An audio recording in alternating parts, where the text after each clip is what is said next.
see-through animals are more abundant in the deep ocean than anywhere else.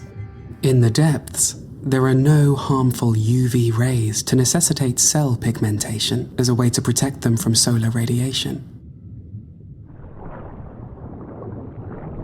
Inking is also used for defense.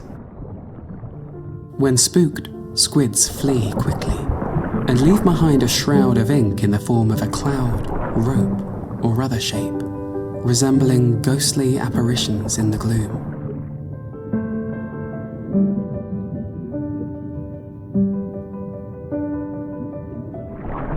The ink masses are thought to be animal lookalikes, dubbed pseudomorphs, and they serve as a decoy